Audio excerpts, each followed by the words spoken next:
kita nampak kat sini, selain kuasa ketenteraan, orang berperang dengan kapal, dengan misai semua apa, perang sekarang adalah perang teknologi lah. Dan, Betul. dan bersama teknologi AI ni datangnya pengaruh besar. Untuk saya bila saya melihat AI ni, satu, kita melihat satu pandangan atas. Tak atas apa kita boleh nampak, contohnya geopolitik. Okey, baik. Secara geopolitik kita melihat sejak Trump naik jadi presiden. Presiden Trump banyak berita berkaitan AI. Dan betul. sekarang ni boleh sebut pentadbiran mereka, kita betul. ada Trump sebagai presiden, dan orang kata timbalan presiden adalah Elon Musk. Betul. Macam mana, secara tak langsung. Macam mana Elon Musk boleh dipanggil naik presiden Amerika walaupun dia tak terlibat pun dalam tapi Elon Musk adalah kata orang kuat teknologi belakang Trump. Betul.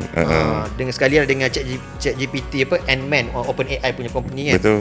Dia pendukung lah kan. Pendukung, dan dia pun sekarang tengah merubah sistem pentadbiran mereka dengan bantuan sistem AI semua apa pun. Betul.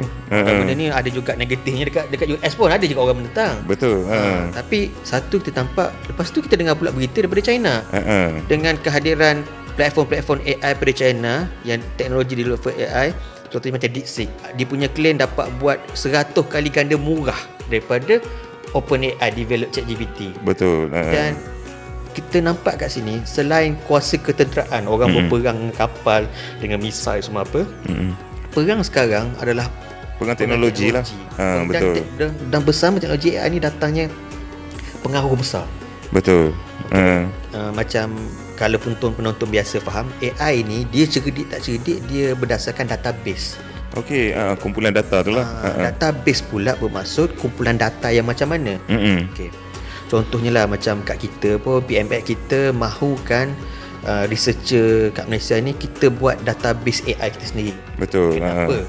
Satu sudut yang bagusnya adalah kita secara lokal, kita ada budaya, kita ada moral value kita, dan kita ada cara buat kerja kita SOP.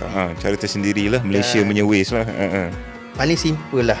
Moral value kita dengan negara jiran sebelah pun berlainan. Betul. Ya. Walaupun dekat, kita ada jiran terdekat.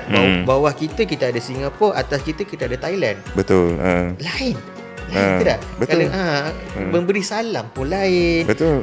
Hormat pada orang tua pun agak lain. Perbezaan budaya pun lain. Perlunya kita melatih data dan maupun data lokal agar apa yang kita buat ni lebih faham.